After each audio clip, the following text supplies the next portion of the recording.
Bonjour, j'aimerais vous présenter un extrait du livre S'entraîner avec Bruce Lee, l'expression du corps. Alors aujourd'hui, on va parler du cardio. Comment entraîner son cœur, son système cardiovasculaire. Alors, nous sommes régulièrement confrontés dans notre vie quotidienne à des besoins relevant du fitness cardiovasculaire, bien plus qu'à des situations faisant appel à la nécessité de soulever de lourdes charges, référence à la musculation. Ainsi que l'expliquait Brandon, le fils de Bruce Lee, si vous essayez de faire un round de 3 minutes sur les pattes de boxe taille, je me moque de la taille de vos muscles. Si vous n'avez pas un bon système cardiovasculaire, vous seriez mort en moins de 45 secondes et moi je continuerai d'avoir la pêche. Ça c'est bien vrai. Je me rappelle qu'après avoir parlé avec Brandon, je tentais de faire un round de 3 minutes sur les pattes de boxe taille. Je me mis à tousser comme un perdu. La raison, je manquais d'endurance.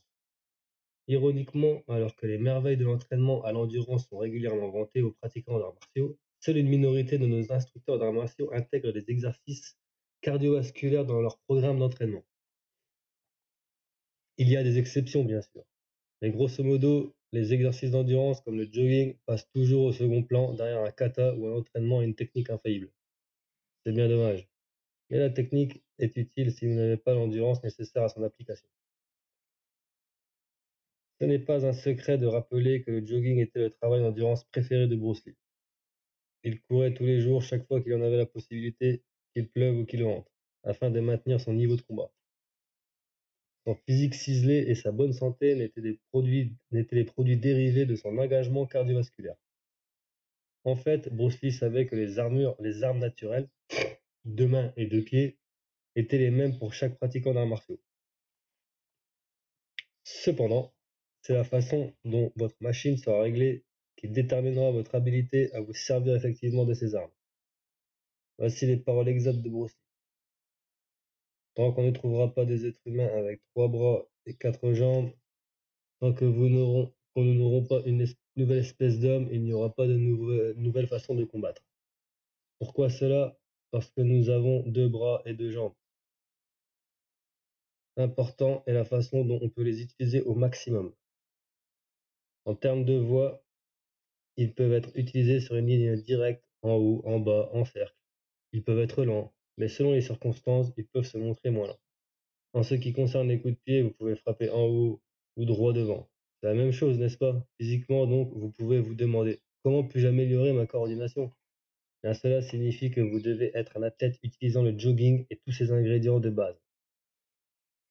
Et comme Bruce Lee était et reste encore le standard absolu des pratiquants d'arts martiaux, artistes, ses choix et ses convictions demeurent la référence majeure du milieu. Après, Bruce Lee parle que toutes les activités reliées à l'endurance, ayant pratiqué nombreuses, du jogging au cyclisme en passant par le travail pied-point au sac de frappe, devaient être pratiquées sur une base progressive, ainsi que l'on parvient à un certain niveau de force en augmentant sa résistance sous un haltère de même. Excusez-moi, je recommence. Ainsi que l'on parvient à un certain niveau de force en augmentant sa résistance sous un haltère, de même, il faut augmenter son endurance en portant son corps à un niveau spécifique de résistance cardiovasculaire. Voilà ce que dit Bruce. Pour atteindre ce but, nous avons 2 méthodes. L'une repose sur le jogging, mais vous devez augmenter la distance de votre course chaque jour jusqu'à ce que vous soyez satisfait. La seconde méthode est à suivre et progressive. Commencez doucement et augmentez progressivement en augmentant la vitesse au fur et à mesure que votre condition s'améliore. Tout cet entraînement vous amènera à augmenter la fréquence de votre respiration et votre rythme cardiaque. Et au cours d'un entraînement intense, vous aurez une sensation insupportable, mais vous ne devez pas avoir peur. Ce point sera la limite maximale de l'énergie physique d'un homme. Si vous n'avez pas de maladie du cœur, après avoir pris du repos, vous allez rapidement récupérer. C'est seulement à travers ce type d'entraînement contraignant que notre énergie physique peut continuer à croître sans interruption. L'idée de progression constituait le principe de base du système d'entraînement de Bruce Lee, et particulièrement dans sa méthode, dans sa pratique de l'aérobie. Par exemple, dès qu'il eut maîtrisé les méthodes décrites ci-dessus, pour accroître sa distance et sa vitesse de course, il se mit à incorporer des charges dans sa course pour satisfaire son exigeant besoin de progression. Ça faudra que je teste avec des poids.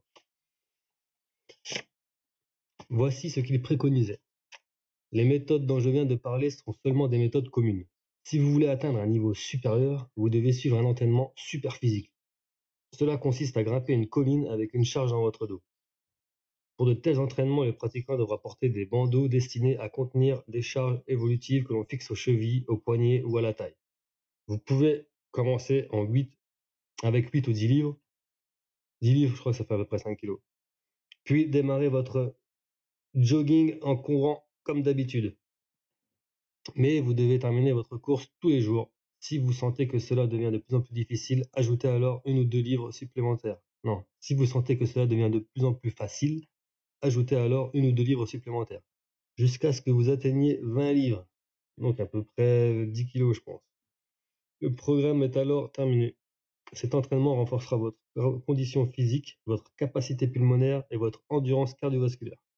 Ce procédé était en avance sur ce qui deviendra la méthode de marche en puissance avec les charges. Les pratiquants de cette méthode s'engagent dans les exercices d'aérobie en accrochant des charges à leurs membres ou à leur taille afin d'augmenter et d'améliorer leur niveau de fitness. Voilà. Un dernier chapitre, le conseil d'entraînement. Il est évident que les meilleurs résultats physiques et moraux sont obtenus lorsqu'une personne refuse d'accepter ses limites en choisissant d'augmenter sa capacité d'endurance à chaque étape. Il est également vrai que vous devez commencer quelque part. En d'autres termes, vous ne pouvez simplement pas sauter de votre lit et courir jusqu'à ce que vous tombiez d'épuisement après avoir outrepassé votre limite psychologique. Non, physiologique. Vous vous retrouverez ainsi en état de choc en salle d'urgence. Des urgences. Bruce Lee reconnaissait qu'afin de développer l'endurance, l'activité devrait être d'une intensité suffisante ainsi que d'une durée excédant les limites normales. Ceci afin de pousser progressivement les fonctions du corps jusqu'à leur niveau maximum.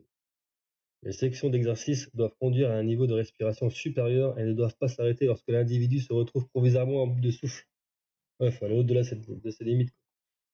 N'importe quelle activité qui provoque une accélération du rythme respiratoire et cardiovasculaire développera l'endurance, si la dite activité est soutenue sur un laps de temps suffisant. Voilà, c'est la fin de ce petit extrait du livre.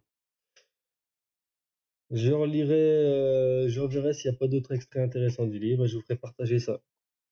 À la prochaine.